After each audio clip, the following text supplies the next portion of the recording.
सहनाववतु सहनौ भुनक्तु सह वीर्यं कर्वावहै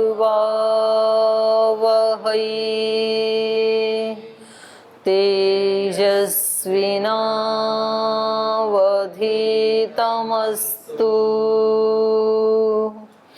मा विद्विषावहै। ॐ शान्ति शान्ति शान्तिः।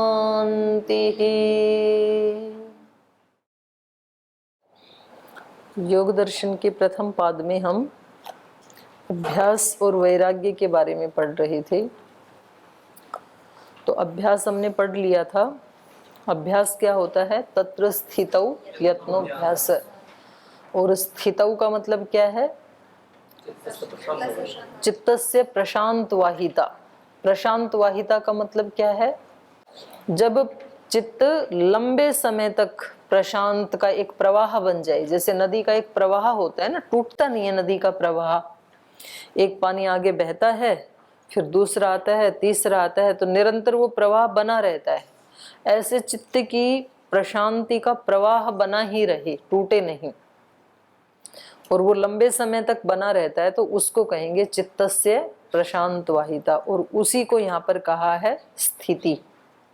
उस प्रशांत वाहिता को बनाए रखने के लिए जो यत्न किए जाते हैं उसका नाम है अभ्यास। हमारा चित्त प्रशांत कब होता है?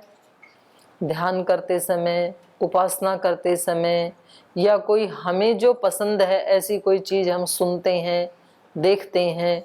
जैसे मानो आपकी आध्यात्मिक प्रवृत्ति है, तो आपको कोई भक्त का कोई मूवी दिखाई जाए, नाटक दिखाया जाए, तो आपका चित्त कैसा हो जाएगा? शांत, उसी में तल्लीन हो जाएगा।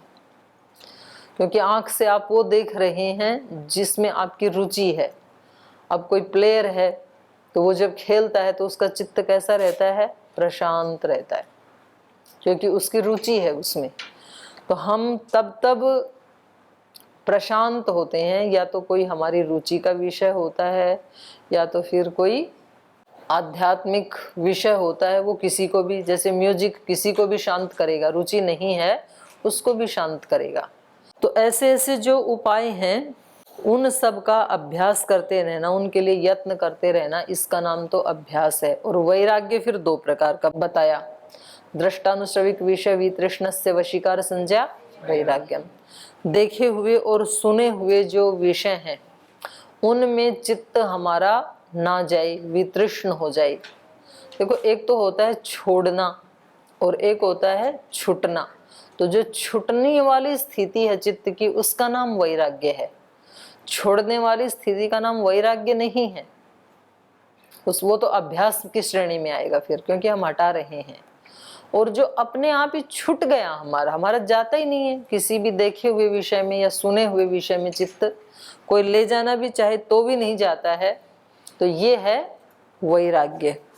ये अपर वैराग्य है। लेकिन देखे हुए और सुने हुए, तो उस दिन मैंने बताया था आपको कि एक तो होता है कि सुना हुआ ज्ञान, भी अग्नि में हाथ डालोगे तो जलेंगे, तो ये सुन करके हम अग्नि में हाथ नहीं डालते हैं। और दूसरा है किसी व्यक्ति का जल गया था एक बार, तो जले हुए की अनुभूति, तो उस जलने में किस तरह का दाह होता है, कैसी पीड़ा होती है, वो जो अनुभूति उस व्यक्ति की है, तो वो कदापि अग्नि में हाथ नहीं डालेगा। सुना हुआ जो ज्ञान है, हो सकता है कि कभी वो लापरवाही कर दे, पर जो अनुभौतिक ज्ञान है वो लापरवाही नहीं करने देता है। इसका नाम है वैराग्य। हमें रोकना नहीं पड़ता चित्त को, बल्कि चित्त जाता ही नहीं है उन विषयों में। तो कुछ विषय हैं ऐसे जिनमें हमारा चित्त जाता ही नहीं है। कितने लोग हमारे सामने बीड़ी सिगरेट पीते हैं, उनको देख के हमें अपने चित्त को रोकना पड़ता है क्या कि नहीं मुझे नहीं पीना, जाता ही नहीं है, आकर्षण ही नहीं है उसमें कुछ भी। ऐसे सब विषयों में स्थिति हो जाए व्यक्ति की, उस स्थिति का नाम है वैराग्य, अपर वैराग्य। और ये स्थिति कब होती है? जब उसको उससे अच्छी कोई चीज मिल जाती है और इसकी निरर्थकता इसको अनुभूत हो जाती है, हस्त आमलकवत। एक तो होता है ना भाई, एक नैतिक भय के कारण व्यक्ति कुछ काम नहीं करता, अभी समाज क्या कहेगा, पुलिस के भय के कारण व्यक्ति नहीं करता है कि पुलिस पकड़ लेगी। इच्छा तो होती है कि जो पड़ोसी के पास मोबाइल है, जो उसके पास गाड़ी है, वो मेरे पास भी हो, इच्छा तो होती है, पर उसकी गाड़ी उसके घर से चुराते क्यों नहीं है? पुलिस पीटेगी, फिर चुरा तो ले जाएंगे, मोबाइल उठा तो लेंगे, तो पुलिस के भय के कारण हम उसका प्रयोग नहीं कर रहे हैं। तो ये वैराग्य नहीं है उससे। और एक होता है कि संत रैदास जैसे व्यक्ति, कबीरदास जी जैसे व्यक्ति, उनके पास से चाहे राजा की सवारी निकल जाए, उनको एक सुई भी लेने की इच्छा ही नहीं होती है, वो कहते हैं हम तो परम संतुष्ट हैं, उसका नाम वैराग्य है।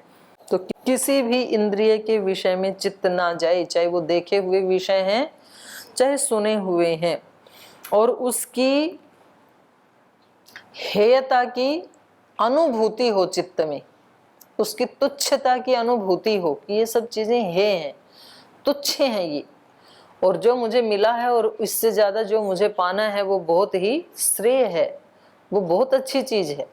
अब जिसको गोल्ड की पहचान है वो पीतल को क्यों बटोरेगा? उसको पता है ना उसके महत्व का, बोले इसको मैं ले ही नहीं सकता हूं। जब मुझे सोना मिल सकता है और मुझे दोनों के अंतर का भी पता है, तो वो पीतल क्यों लेगा फिर? और यही वैराग्य फिर पर वैराग्य कहलाता है, जब गुण मात्र से, त्रिगुण मात्र से ही ये वितृष्ण हो जाता है। अपर वैराग्य में ये केवल सात्विक विषय को चाहता है, राजसिक तामसिक विषय उनको नहीं चाहता है। और सात्विक सुख किस में है? ईश्वर भक्ति में है, ईश्वर उपासना में है, सेवा में है, इसको चाहता है। ये हो गया अपर वैराग्य। इंद्रियों के विषयों के जो सुख हैं उसमें इसका मन जाता ही नहीं है, ये अपर वैराग्य की स्थिति है। लेकिन सात्विक कार्य तो करता है, धर्म करता है, सेवा करता है, संध्या करता है, उपासना करता है, और इच्छा होती है कि हमेशा सत्वगुण ही चित्त में बना रहे। लेकिन एक स्थिति आती है कि जब उसको सत्व से भी वैराग्य हो जाता है, धर्म में समाधि से भी उसको वैराग्य हो जाता है, उस वैराग्य का नाम है पर वैराग्य। तत्परम, तत् मतलब वह वैराग्य जो पिछले सूत्र में हमने बताया था, तत्परम, वो परम वैराग्य बन जाता है जब पुरुष ख्याते है, इसको अपने चेतन का ज्ञान हो जाता है, चेतन की ख्याति हो जाती है कि मेरा स्वरूप इस त्रिगुण से बिल्कुल अलग है, वो जड़ प्रकृति वाली एक अलग दुनिया और मुझ चेतन वाली, चेतन स्वरूप वाली, ज्ञान स्वरूप वाली एक अलग दुनिया, तो उनसे हमारा कुछ मेल ही नहीं खाता है। तो ऐसे इसको पुरुष की ख्याति जब हो जाती है तो तत्परम, वो वैराग्य परम वैराग्य कहलाता है। तब क्या होता है? गुण वैतृष्ण्यम, त्रिगुण मात्र से ये वितृष्ण हो जाता है, इसके सत्व में भी फिर इच्छा नहीं रहती है। रजोगुण तमोगुण तो कब के इसको वितृष्ण हो गए, लेकिन इस समय ये सत्व में भी वितृष्ण हो जाता है।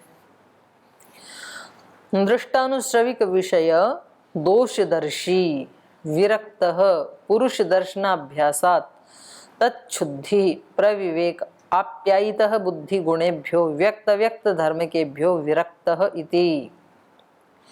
कह रहे हैं दृष्ट और अनुश्रविक जो विषय हैं उनमें दोष देखने वाला ये योगी, और विरक्त, बिल्कुल भी उनमें इसका राग नहीं है, विरक्त हो गया है।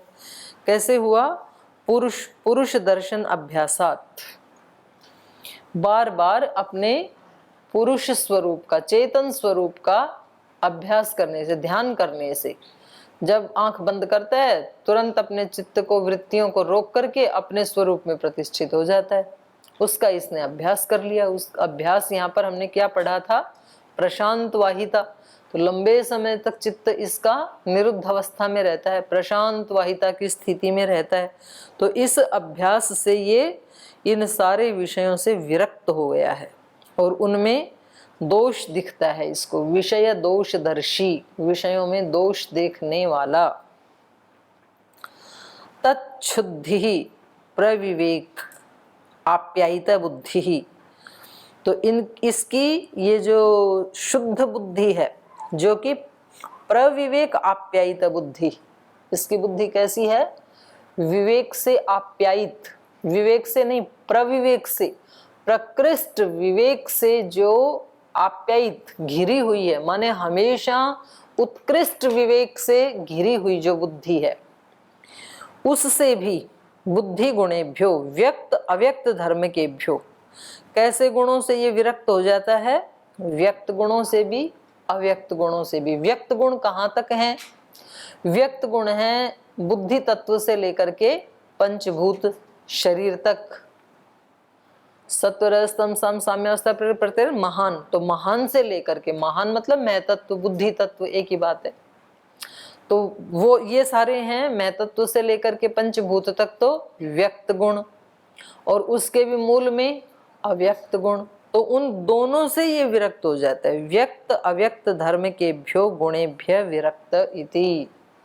जिसको पर वैराग्य होता है वो व्यक्त अव्यक्त सब गुणों से, त्रिगुण मात्र से विरक्त हो जाता है। उसको कोई प्रकृति लय की इच्छा नहीं होती है, और उसको किसी भी सत्व आदि गुण से भी कोई लेना देना नहीं होता है। इसका नाम है परम वैराग्य। तद्वयम वैराग्यम। तो इस प्रकार से वैराग्य दो हैं, एक अपर वैराग्य, एक पर वैराग्य। तत्र यद उत्तरम, तो इसमें जो उत्तर वाला है, उत्तर वाला कौन सा है? पर वैराग्य। तो जो परम वैराग्य है, तद ज्ञान प्रसाद मात्रम, वो क्या है?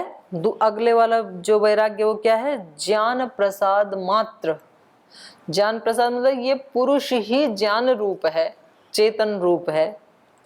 जैसे ज्ञान कोई पुस्तक पढ़ के प्राप्त होने वाला नहीं है हमें, हम ज्ञान रूप हैं, चेतन रूप हैं, क्योंकि वो ज्ञान स्वरूप जो ईश्वर है वो हमारी आत्मा के अंदर ही विराजमान है। तो नया ज्ञान नहीं होने वाला कुछ भी, बल्कि जो वर्तमान ज्ञान है उसके ऊपर आवरण पड़ा हुआ है, उस आवरण को हटाना है। तो वो तो है ही ज्ञान, तो कोई नया उत्पन्न नहीं होगा। अगर नया उत्पन्न होता तो जिन्होंने किताब नहीं पढ़ी थी वो योगी नहीं बने होते। लेकिन कितने ऐसे योगी हैं, हुए हैं, जिन्होंने कभी देखा भी नहीं योग दर्शन क्या होता है, और उनको जन्म से ही सिद्धि है। तो किताब पढ़ने से ज्ञान नहीं होगा, किताब में जो लिखा है उसका अभ्यास करने से ज्ञान के ऊपर जो आवरण है वो हट जाएगा, और ज्ञान अंदर ही है ही पहले से ही। यस्मिन ऋच साम यजुंसी यस्मिन प्रतिष्ठिता रथना भावी वारा। तो यहाँ पर इसलिए इन्होंने कहा कि ये जो दो प्रकार का वैराग्य है, इसमें जो उत्तर वाला वैराग्य है वो वैराग्य क्या है? ज्ञान प्रसाद मात्रम, ज्ञान की विमलता मात्र है। प्रसाद के दो अर्थ होते हैं ना, प्रसाद मतलब विमलता, निर्मलता, प्रसाद मतलब प्रसन्नता। तो निखालिश ज्ञान ही बच जाता है। इसके बाद फिर यस्य उदये प्रत्युदित ख्याति रेव मन्यते, इस पर वैराग्य के उदय होने पर प्रत्युदित ख्याति, प्रत्युदित हो गई है ख्याति जिसकी, ख्याति मतलब ज्ञान, आवरण जैसे ही हटा, त्रिगुण मात्र से जैसे ही पर वैराग्य जिसको हुआ, तो वैसा होते ही, ख्याति प्राप्त होते ही, ज्ञान प्राप्त होते ही, एवं मन्यते, ये योगी ऐसा मानता है। यस्य उदये, जिस विवेक के ज्ञान प्रसाद मात्र के उदय होने पर प्रत्युदित ख्याति, उदित हो गई है ख्याति जिस योगी की, ज्ञान जिस योगी का उदय हो गया है वो योगी एवं मन्यते, ऐसा मानता है। प्राप्तम प्रापणीयम, जो प्राप्त करना था प्राप्त कर लिया। क्या प्राप्त किया इसने? आत्मा तो खुद ही है, तो प्राप्त क्या किया? हाँ जी बोलो। आत्मज्ञान करते हैं, आत्मज्ञान, स्वरूप का ज्ञान प्राप्त किया, स्वरूप को ही प्राप्त किया, उसका स्वरूप ही ऐसा है तो उसी को ही प्राप्त कर लिया। तो प्राप्तम प्रापणीयम, जो प्राप्त करना था अर्थात अपने स्वरूप को ही प्राप्त करना था, और कुछ प्राप्त करने योग्य है नहीं। तो प्राप्तम प्रापणीयम, जो प्राप्त करना था अर्थात अपना ही आत्म स्वरूप, उसको प्राप्त कर लिया। क्षीणाः क्षेतव्या, और जो क्षेतव्या, जो क्षीण करने योग्य थे उनको क्षीणाः, उनको नष्ट कर दिया। क्षीण करने योग्य क्या था? क्लेश, अज्ञान, आवरण, वो नष्ट करने योग्य था, क्योंकि उसी ने तो रोक रखा था ज्ञान को, वो मैंने नष्ट कर दिया है। क्षीणाः क्षेतव्या, और वो क्या थे? क्लेशाः, वो क्लेश ही थे जो क्षीण करने योग्य थे, आवरण थे वो। क्षीणा क्षेतव्या क्लेशाः छिन्नः श्लिष्ट पर्वा भव संक्रमः, और श्लिष्ट पर्वा भव संक्रमः छिन्नः,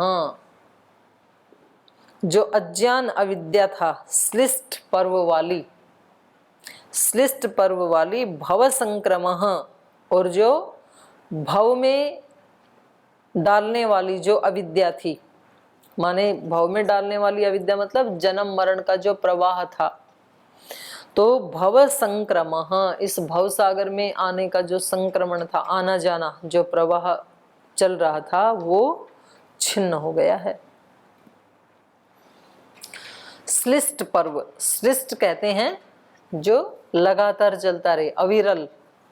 श्लिष्ट पर्वा, ये जो प्रवाह है ये कैसा था? लगातार चल रहा था, आने जाने वाला। श्लिष्ट पर्वा भव संक्रमः, अविरल रूप से बहने वाला भव संक्रमण, आने जाने का प्रवाह अविरल रूप से जो बना हुआ था, उसको, उस प्रवाह को छिन्नः, नष्ट कर दिया है। अब आगे ना आना है ना जाना है, आएंगे नहीं तो जाएंगे क्यों? तो जन्म मरण खत्म, आवागमन खत्म। छिन्न श्लिष्ट पर्वा भव संक्रम, भव संक्रम का विशेषण है ये श्लिष्ट पर्वा। अविरल भव संक्रम, अविरल आवागमन छिन्न, नष्ट हो गया है।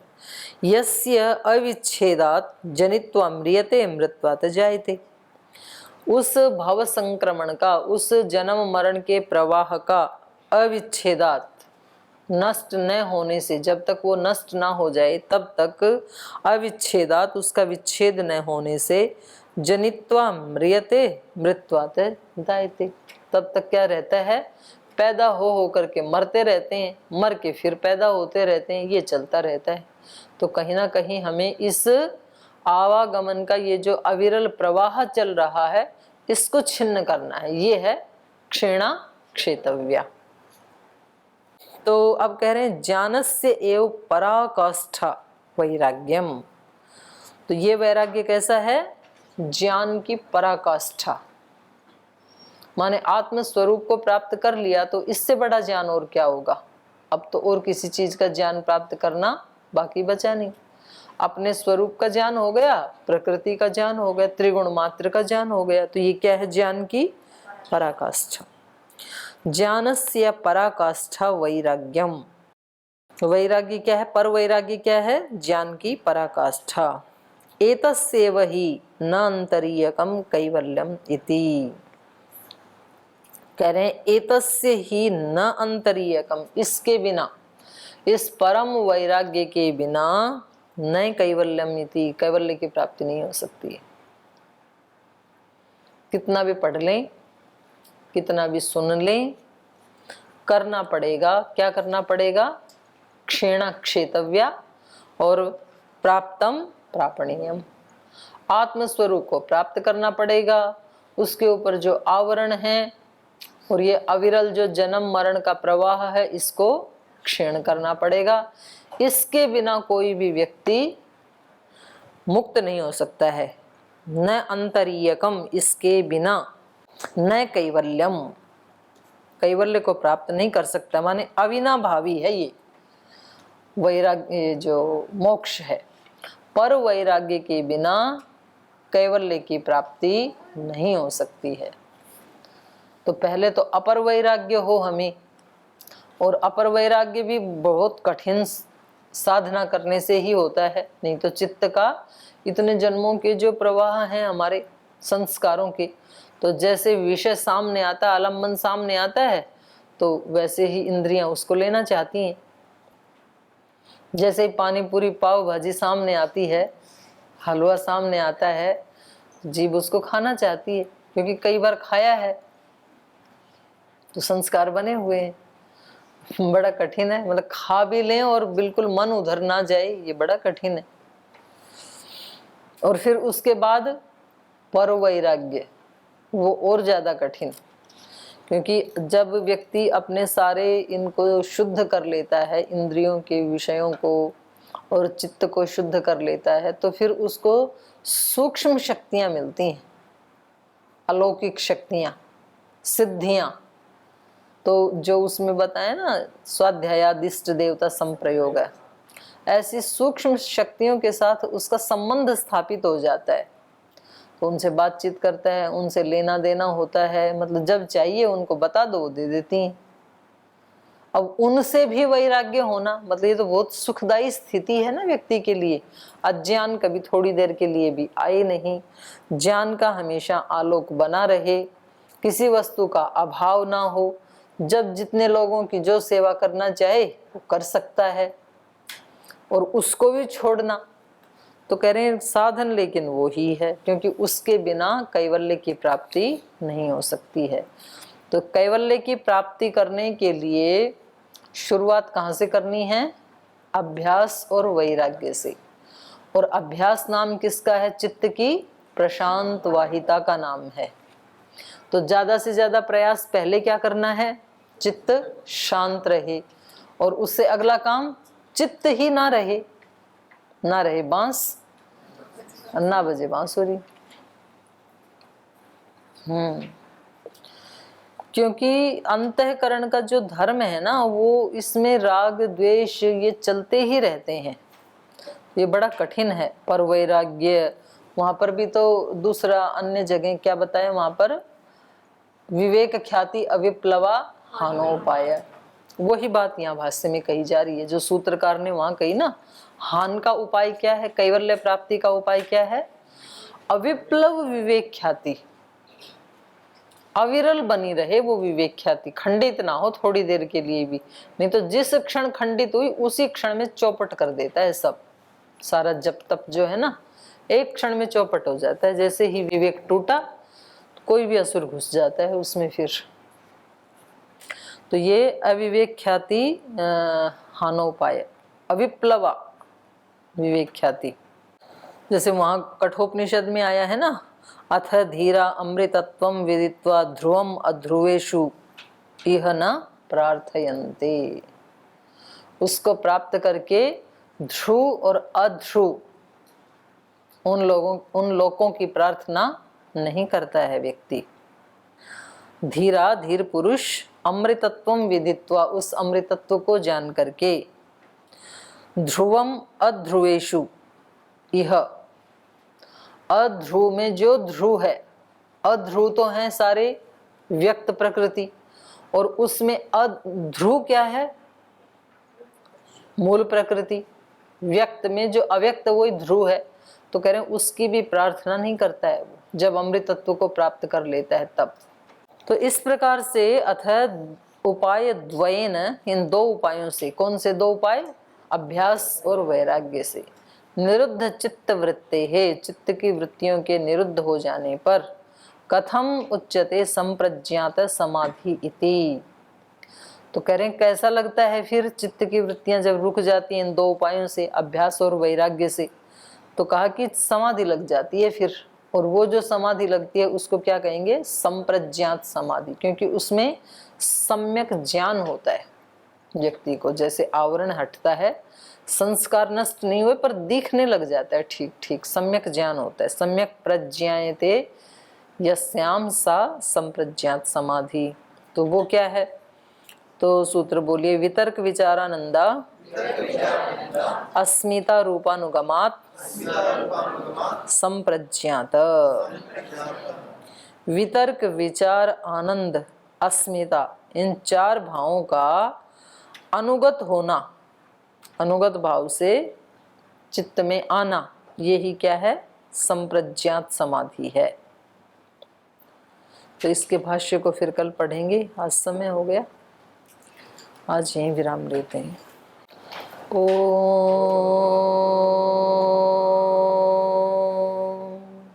शांति शांति शांति।